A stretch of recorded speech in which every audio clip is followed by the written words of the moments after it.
I'm here with Enrico Vigliecho, the managing director of Castello Banfi, arguably the best-known Brunello di Montalcino producer in the world. Always excellent wines.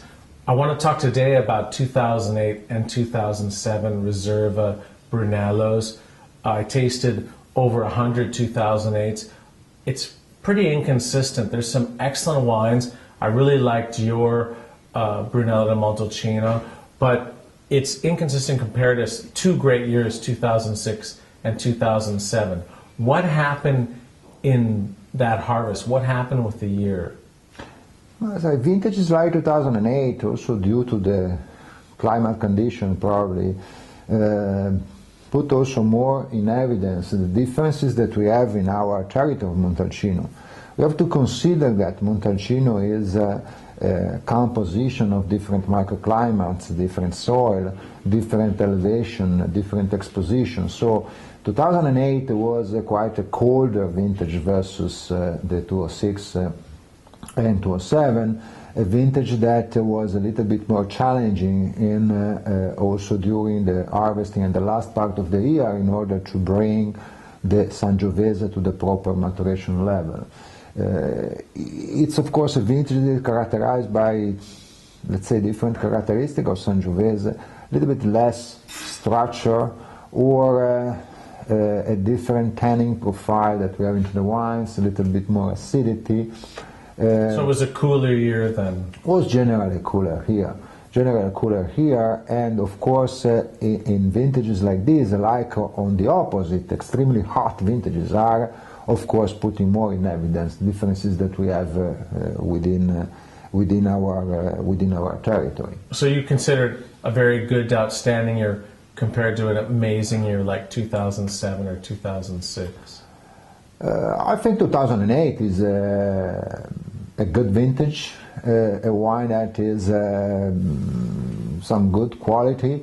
It depends also by, it's a vintage that probably is more on the, if properly vinified, it expresses more the elegance characteristics. It's not a vintage where you have to look for a big structure in Sangiovese. Probably you have to look more for elegance, a proper good acidity level.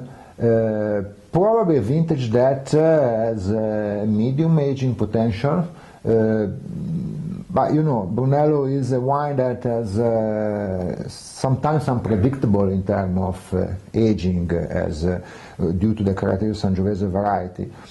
Let's say I consider it quite a good expression, a good average expression of Montalcino.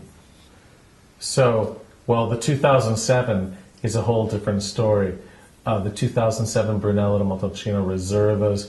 I tasted some fabulous wines, and honestly, I think your Riservas are better in 2007 than 2006. What happened? What did you do? How did you do it? Some really excellent wines. There's the Poggio d'Oro, but also the Poggio al Mura. Amazing too. Really well done. What did you guys do? Of course, God helped you. You had some great grapes, but what happened?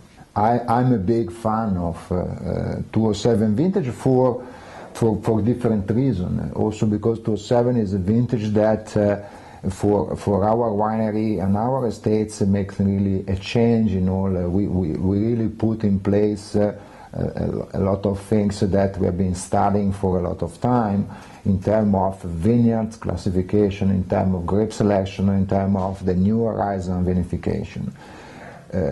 Probably the Riservas in 2007 are really getting to the bottom the real characteristic of the 2007 vintage that I was talking about since many times. 2007 is then the first vintage that we produce also the Riserva from the Poggio al Mura area. So it's the first time we have two Riserva, the Poggio all'Oro, which is a single vineyard, and the Poggio al Mura that is coming from the Poggio al Mura area that is now becoming a concept of an estate within the estate, because it's the area where we did all our experiments and study and research on Sangiovese and the clones, and now we have released from Rosso di Montalcino our Poggio al Mura Brunello in the Riserva. 2007 is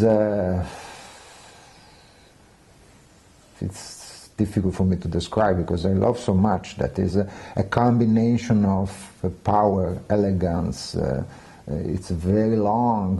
It's a very, very long vintage. It's a never-ending pleasure when you taste this wine. You're right.